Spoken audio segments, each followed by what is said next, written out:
Méditation du 16 décembre, joie éternelle. Les rachetés de l'Éternel retourneront, ils iront à Sion avec chant de triomphe, et une joie éternelle couronnera leur tête. L'allégresse et la joie s'approcheront, la douleur et les gémissements s'enfuiront. Ésaïe 35, le verset 10. Lorsque Christ est venu sur cette terre pour la première fois, il est venu dans l'humilité et les ténèbres. Et sa vie ici a été faite de souffrance et de pauvreté. Lors de son retour, tout sera changé. Les hommes ne le verront pas comme un prisonnier entouré de la populace, mais comme le roi du ciel. Le Christ viendra dans sa propre gloire, dans la gloire de son Père et dans la gloire des saints anges, des myriades d'anges, les fils triomphants de Dieu, possédant une beauté et une gloire inégalée, l'escorteront sur son chemin. À la place d'une couronne d'épines, il portera une couronne de gloire, une couronne dans la couronne. À la place de cette vieille robe pourpre, il sera vêtu de vêtements du blanc le plus pur, qu'il n'ait pas de foulon sur la terre qui puisse blanchir ainsi. Marc 9, le verset 3. Et sur son vêtement et sur sa cuisse, un nom sera écrit, Roi des rois et Seigneur des seigneurs.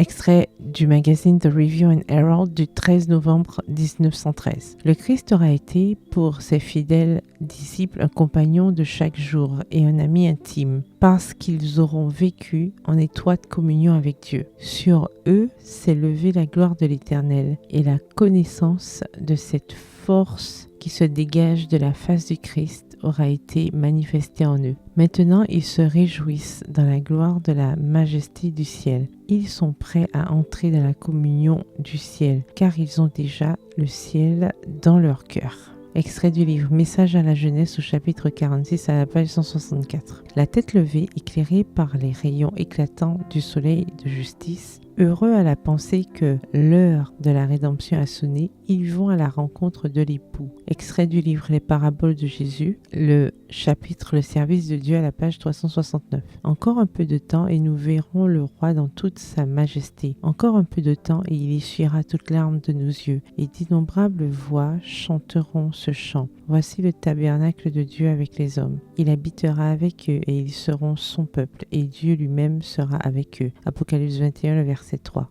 C'est pourquoi, bien-aimés, en attendant ces choses, appliquez-vous à être trouvés par lui sans tache et irrépréhensibles dans la paix. 2 Pierre 3, le verset 14. Extrait du magazine The Review and Herald du 13 novembre 1913. Bonne soirée, que l'Éternel vous bénisse.